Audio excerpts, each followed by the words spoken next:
people, they look their age, but they look wonderful, whatever age they are. And I think that's what absolutely drives me. And it's a major driver behind our film.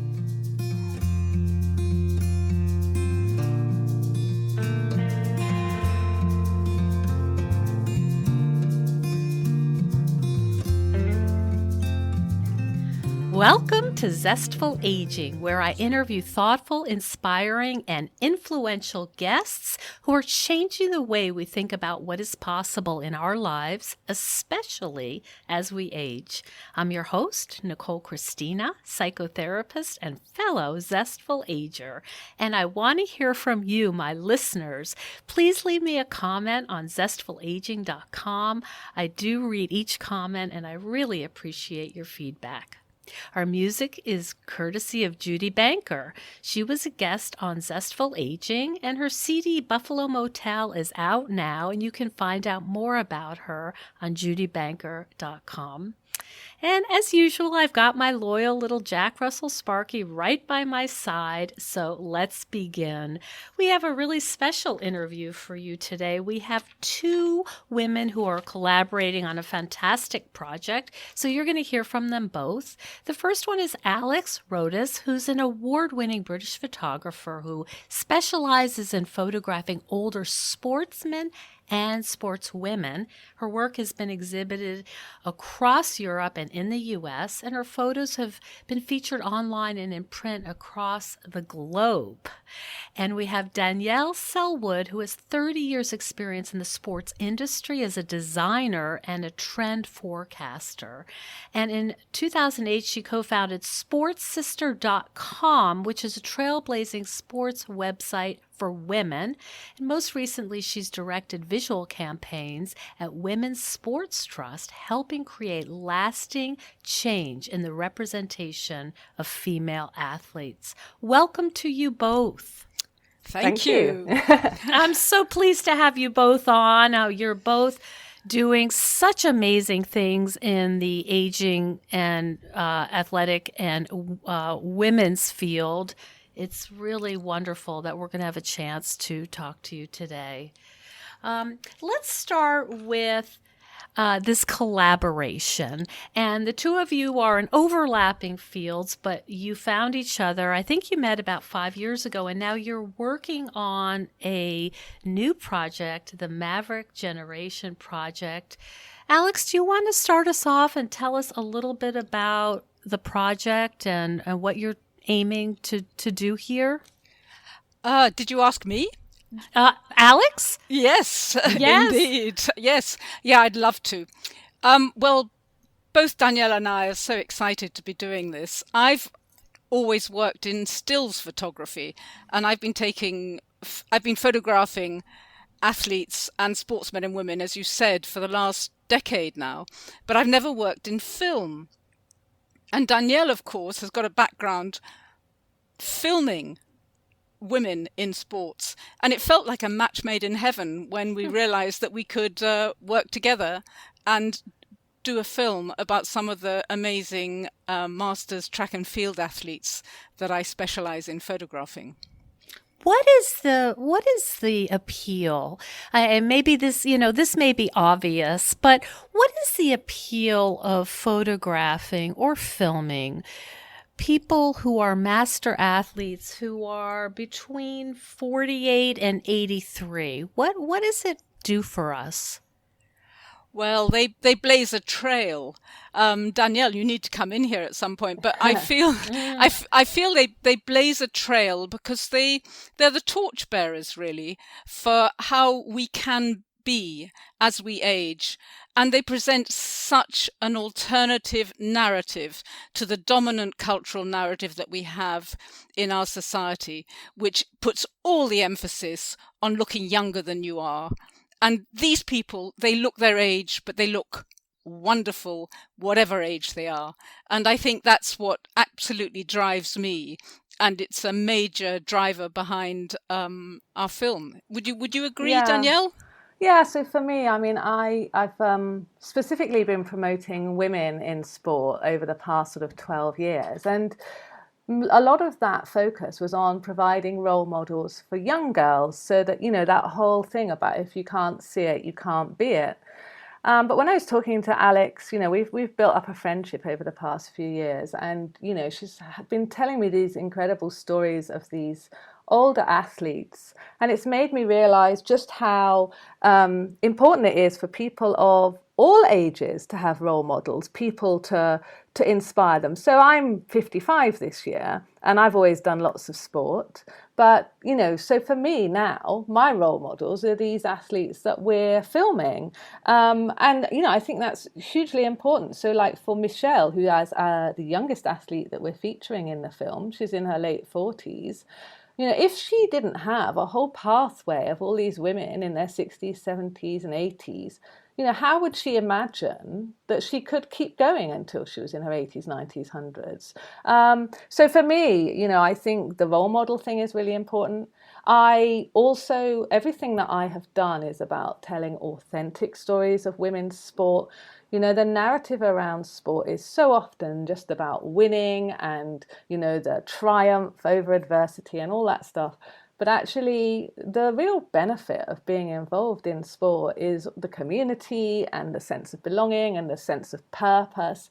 And, this is, amplified in the older community, where it creates such a fantastic community for these women particularly, because that's what I focus on, women's stories, but for the whole community of masters athletes, there's a real sense of camaraderie and belonging and support for each other. And that for me is massively appealing to make into a film. Do the master athletes have a sense of being torchbearers? That's an interesting question. No, I don't think so. I would think they're just doing the thing that they love. And as the years clock on, they just carry on doing it. And they so enjoy, as Danielle said, their community. Every time there's a competition, they're meeting up with their friends. So there's a sense of purpose, and when they're not competing, they're training. So there's always this wonderful sense of purpose. So I wouldn't say that they necessarily feel that they're torchbearers, but for onlookers, they so are. I see. Yeah. They're not setting out to be role models, but it's happening because of what they're doing. Yeah, I would say also that through this project, and Alex particularly has had a fair bit of media coverage in the past year or so, particularly. It's starting to dawn on them too. They're responding really well to it, and really pleased to see that their community is getting this profile, and that in turn makes them realise, obviously, that they are an inspiration to people within their own community, but also outside it, and that it shows so much more that you can do. So I think, possibly, although they obviously haven't set out to be torchbearers, I don't think anybody sets out to be a torchbearer, but it's dawning on them that actually, maybe they are. That's fascinating. Go ahead. That's so true. When I first started taking photographs, the athletes would look at me and say, "Oh, don't bother to take my photo. I'm not going to buy it," because they thought I was a commercial photographer that was going to try and sell them the pics. Oh, right. So then I said, no, that's not my mission. What I'm trying to do is challenge some of the stereotypes that are out there in the broader social world, in broader society, and show that there's a different way of aging. And then you'd see they would all beam, and they said, well, bring it on. No problem. Bring it on. So yeah. Alex, when you're watching them warm up or do their sport, and we can talk about their different sports that you're following, what is it that you're looking for? What are you trying to capture? Do you have something specific, or do you just sort of intuitively kind of work with the camera? No, that's a difficult one. There's probably a bit of intuition there, but I'm always looking for the emotion, because one of the things that I think makes any human face look wonderful, whether they're 5 or 50 or 95 is when there's animation there, when the face comes alive. And so I really love it if I can see either the passion, the joy, the exhaustion, the exhilaration, the frustration, and so I do like to get close-ups. I like to focus on the faces so that you can actually see that these are not just any old athlete. These are actually older individual athletes, and then I like to show them sort of, in flight, when they're running or jumping, pole vaulting, or whatever. So yeah, or when they're chatting and laughing with their buddies, because those sorts of images are just as inspiring, really. Well, when you put them together, the joy together with the passion and the physicality of sport, I think, is just magical. And it's so not what you expect with the older human body, because the traditional image is of somebody slumped in a chair, passive, not very active, knitting. Yeah. And these people are the opposite. They are leaping over high jumps and long jumps well into their 80s and 90s, and that's a story that needs to get out there. People need to see that this is what is possible with the human body as it ages. Mm-hmm. It's interesting you were talking about the community, and one thing I wondered about is the bonding experience in a group, I think, is really enhanced when you're all doing something difficult together. So they're not just, looking at a magazine or watching films or something. They're really trying to do something that, will always be difficult. They're never going to reach there's always a potential for higher degrees of difficulty. And I think that as a group, when we're all doing that together, it's very bonding, because it's as you said, we all are understanding what it's like to be doing these endeavors, and it makes us appreciate the other person in our community. No, I mean, I think I've spent my whole life in sport, and I grew up in grassroots sports, so sports that got absolutely no media coverage at all. So I was a canoeist, and but at our club, we had people of all ages, and and the youngsters mixed with the older people and the middle-aged people and all the different levels, and because it's quite a small sport, you kind of all just get to know everybody, and they become lifelong friends. And I hadn't realised, it hadn't occurred to me that the rest of the world's not really like that. I mean, it was such a special environment to grow up in. And so what is wonderful for me is to see, this all over this sport, that this is the main thing. I mean, for me, what I love, and this is why we make such a good team, Alex and I, we have slightly different perspectives, but a common goal. And I'm really interested in the sort of culture of sport and, all of the other stuff that it brings to your life, aside from the actual athletic performance. And when Alex was telling me particularly about, say, Dorothy, or Dot as she likes to be known, who's one of our older athletes in the 80 to 84 age group, and her posse of friends that she travels with, Alex can tell you their names, but there's a group of like 5 or 6 of them, and they travel around to different events together, and they stay in the cheapest accommodation, or in bunk beds if they have to. Oh my goodness. And these women are the ones that you see laughing together, supporting each other. Yes, they know how hard the training is, and they all want to win, because you don't suddenly become non-competitive just because you've got a bit older in life. But it's the whole culture. It's not just the one thing. And yes, they do all support each other. They're the best of friends, and they give such support. But I mean, Alex, please add to this thread because it's so wonderful. It is absolutely fantastic. I adore this posse of friends around Dorothy. But it's the friendship and the camaraderie, but they support each other, but they push each other. So they push each other in training. And that recognition that you were saying, Nicole, that everybody knows what it's like to do something that's really tough. And, they are pushing each other beyond the pain barrier. They know that. But at the same time, they have the best time.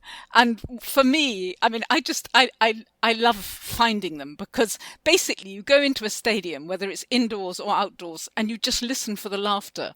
And it's coming from that group. And what a beautiful thing. It's really beautiful. And the laughter is usually, I mean, it's quite raucous, I mean, I hate to think what they're talking about. But they're just having a blast. And I always try and get some photos of them, actually. I sneak up on them and try and catch them when they're kind of... Oh, my gosh. Yeah. But I'm hearing your voice, Alex, and also yours, Danielle. You two are supercharged about this. I mean, you've devoted your lives to this. Alex, I've heard your name in all kinds of places. Oh, you have to talk to her. She's so wonderful. Some of your people in the UK keep saying to me, yes, you have to find her and talk to her. I mean, the two of you have had these projects going on, really guided your careers, but now it almost seems like this synergy, you found each other, and now it's multiplied. Yeah, I mean, that is definitely, I mean, we are so excited about this project. Both of us, it's taking off. People are really interested in it. But for us on a very personal level, it's like we both get each other, we both get each other's angles. And although they're nuanced and slightly different, it's just so complementary. And then we're both, because we're enabling each other to kind of really create something that, I mean, honestly, for me, I would say this is probably like one of the highlights, being here, filming athletes. And, I have a couple of other projects which I also love. I feel like my whole career has been building up to this moment of actually telling these stories on film. It's such a wonderful way. It's so accessible for people to be able to, to watch and enjoy. And you can tell so many different, angles on a story in film. And so the combination of like Alex with all her knowledge and the way she's built up these amazing friendships with these women over the years, we just love doing it, don't we, Alex? Oh God, we do. It's a love fest. And you love fest, and you're checking off. It's so the irony, of course, is you two are checking off the things we know that we must do to keep well and healthy. You are leaving a legacy. You are fully in your purpose. You are in a total love fest of joy and appreciation, and you are being enriched by this project. Oh, for sure. Absolutely. There's no question. I mean, since I've been photographing these people, it was so unexpected how I never imagined my own life was going to get quite so enriched, and that I was going to make these friendships myself. Because you see that another, well, I don't know if it's not my USP, but I mean, I'm old, I'm their age. I've just had my 70th birthday. So, I'm one of them. And it really, really helps. So because we're a peer group, and they take the mickey out of me, and they tease me. They encouraged me to start running about 5 years ago. They kept saying, "So, Alex, why aren't you running?" And I was going to ask you both. Has this influenced your own physical kind of, activity? I know that, Danielle, you were a canoeist, but has it inspired you to continue or start a new activity? I mean, I think for me, I've always been super sporty, and I was a GB athlete, and I've always enjoyed doing a lot of different sports at all different levels. I mean, right now I call myself like a smile and wave athlete. I just enjoy and laugh and just go at whatever pace I can do. But I think what is really critical with meeting these athletes that, a lot of them are 15, 20 years older than me, is when I get a niggle or an injury, like everybody does, it would be very easy, like a lot of women in their 50s, to think, well, it's just age and I'm just going to have to make allowances and I'm just going to have to slow up or whatever. And then you see these women doing, exceptional things and you think, well, hang on a minute. I do not need to stop, I just need to get better and fixed, and then I can get going again. And even to think about taking up something new. I mean, I guess, I've done lots of different sports, but I probably wouldn't necessarily think about trying something completely new. But the thought that you could take up a sport at 60, completely new, and think about competing in a couple of years' time or less, and actually, have a really fulfilling sporting life ahead of you is just fantastic, right? It really is. It's a whole different narrative about aging. Hey, Zestful Agers. Last year, I attended the International Federation on Aging's Global Conference in Toronto, and they've announced the 15th Global Conference on Aging for Niagara Falls, Ontario, from November 1st through 3rd, 2020. Zestful Aging Podcast is a proud partner for this conference, and I encourage you to all consider attending. The conference features prominent experts presenting and discussing critical issues within the field of aging. So head on over to ifa2020.org to learn more, and I hope to see you in Niagara Falls in November. Can I come in here? Because you just said, Danielle, taking up a sport at 60, but so many of them take up different disciplines well into their 70s. And there was the legendary Canadian track and field athlete Olga Kotelko, who was making and breaking world records through her 80s and into her 90s, right up into the 95 plus category. And when I met her and chatted with her, I said to her, have you been doing this all your life, Olga? And she looked at me as if I was mad. And she said, no, she said, I just started this when I was 77. And yes. Isn't that amazing? I mean, that's just so brilliant. Oh, and it's so encouraging. Yeah. Tell us a little bit more. I know my audience is going to want to know. So you're filming female master athletes from 48 to 83. You're following their stories. And then the culmination is going to be a film that will be distributed. Yeah, so we're starting filming in the next couple of weeks. We've already met all of the athletes and talked to them. So we've chosen 5 different women across different disciplines within athletics and different age groups, so that we tell, a mix of stories. And then we're going to be going and meeting them in their homes to get their backstory and, look at some of their photography, or their pictures of them and competing over the years, and just finding out about their day-to-day life.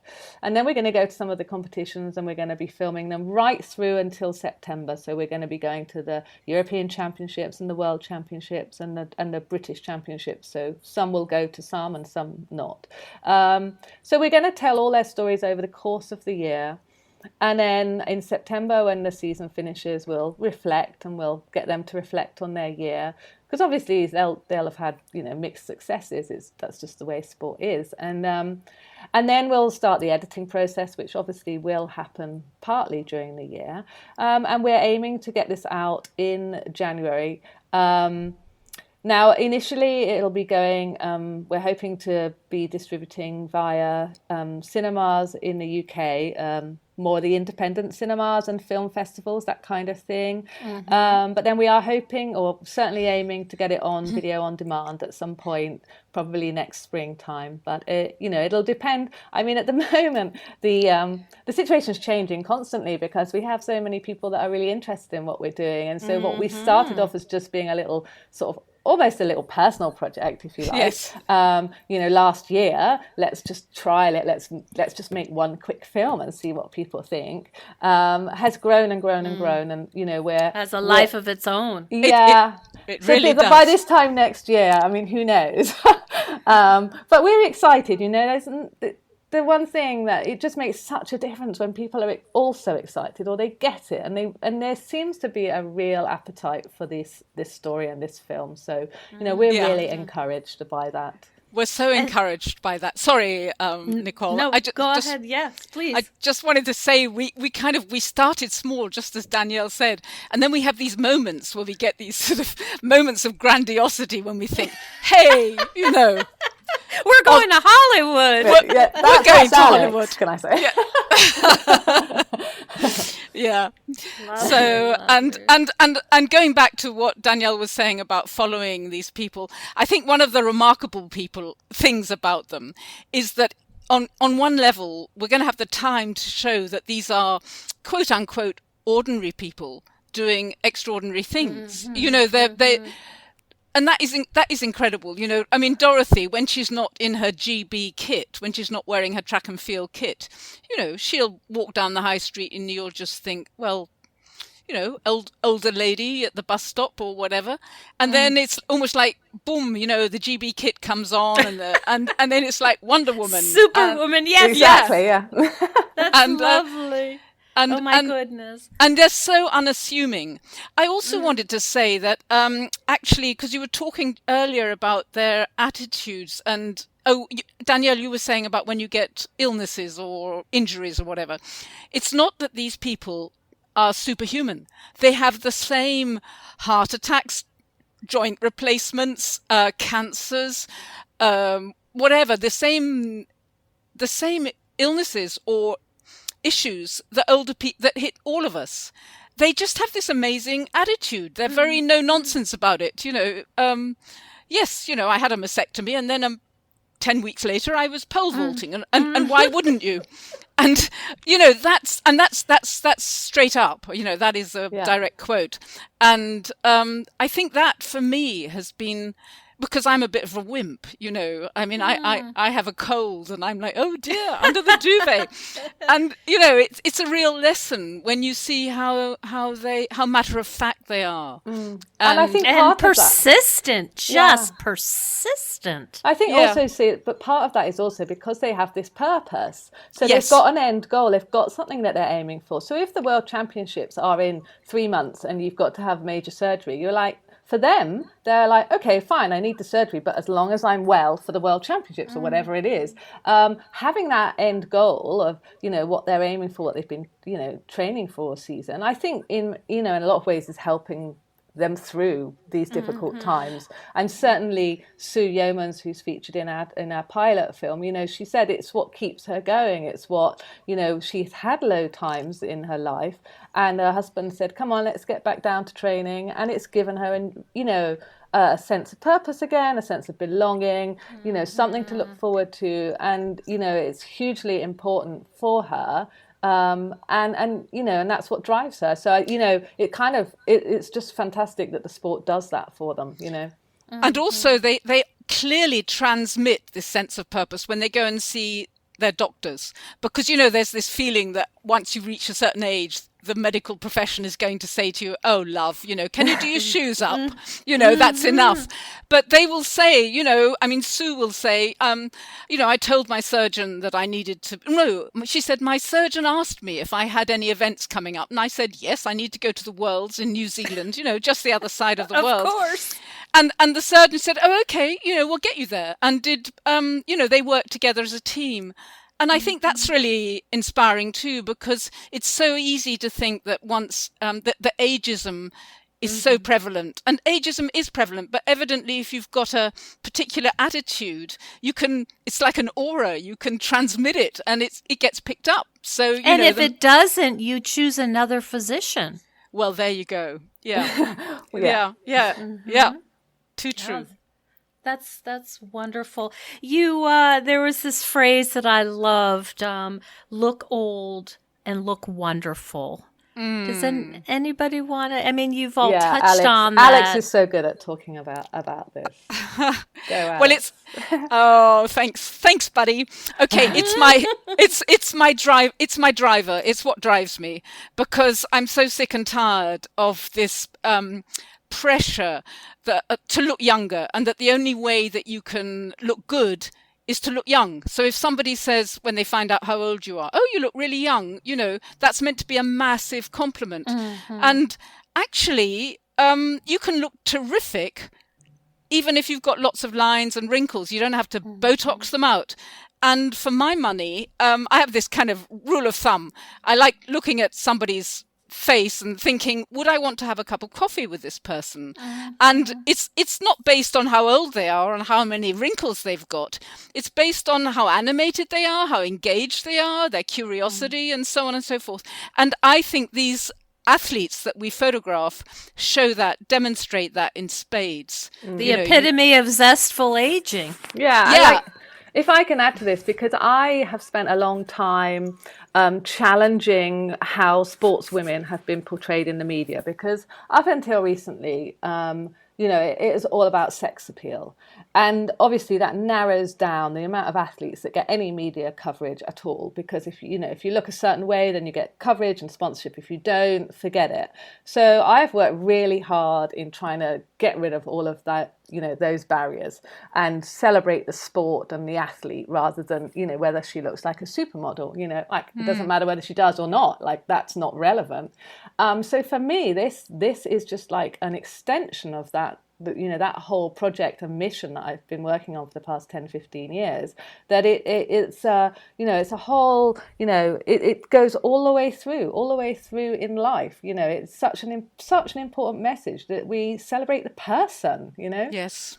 I hear you. It's interesting. I hear you, both of you, responding to both anger at ageism and at the same time the positivity of these torchbearers, that both of them are present in your motivation to make this film.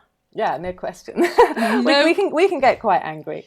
Yes, no question at all. They're big drivers, and yeah. I mean, the thing is, we want to like these athletes. We have purpose too. I make films with purpose to make a difference. Alex takes photographs to challenge stereotypes. So everything that we do has a goal, has a reason to do it. It's we want to change culture and society and viewpoints. That's why we do this, right? Yeah, absolutely. But we're having a blast too. I can hear it. It is very obvious. Now, I'm wondering where our audience can follow the progress, because the film's not out yet, but I think they're going to want to learn more about what you're doing right now. Where's a good place for them?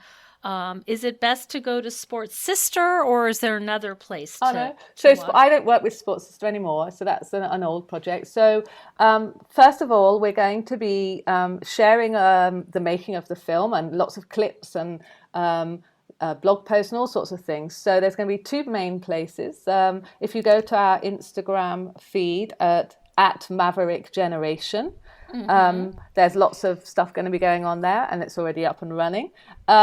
And also, if you click on the bio there, that will lead you to the little film that we made, which was the pilot. So the pilot film for with the pole vaulter is on Vimeo.com, and that's on /Find It Film. So Find It Film is kind of the production company. We also have a website, finditfilm.com, and we'll be putting stuff on there throughout the year. And then there's also obviously all of Alex's social media. So Alex, go. Well, I'm just sitting here cringing actually, because I think it's so nice of you to say, yeah, we are doing it all on Insta. I'm rubbish at Insta. So Danielle is just brilliant on Insta. And there's so much. I'll say we are putting out so much on Insta, but Danielle's doing a great job. I've got my own. I'm better on Twitter and on Facebook. All the athletes tend to follow Facebook, so I've got a Facebook page, Alex Rotas Photography, and on Twitter. And so I'm Alex Rotas on Twitter. And so I'll be posting, and we'll be posting, and we're using the hashtag Maverick Generation to bring attention to this. But Danielle's putting some very wonderful, lively posts on Insta. So yes, we all have to have our favorite platform, right? We can't do them all. Yeah, it's otherwise we'll never have a life. Yeah. Ain't that the truth? Yeah. I was going to say the other thing that we will be doing probably in March is although we're hopefully getting a sponsor very soon to support the making of the film. We're also going to be doing a crowdfunder. So the crowdfunder will probably be going out in March, and people that support it can basically just pre-book paying for the film that they will then get direct to their inbox when it comes out in January. So, it's a way of supporting the film. It's going to help us with the post-production costs and things like that. So, but that'll all be posted onto the Instagram, Facebooks, and all of the places. So, yeah. Yeah, that is excellent. And I think our audience would really be excited to be part of this. Thank you. This is a Maverick production. It's so lovely. Thank you so much, ladies, for taking the time out of your project and speaking with us today. I know that it's going to be really inspiring. I can hear how revved up you are, and it is contagious. Oh, thank you. And thank you so much for inviting us on. Yeah, thank you, Nicole. Thank you.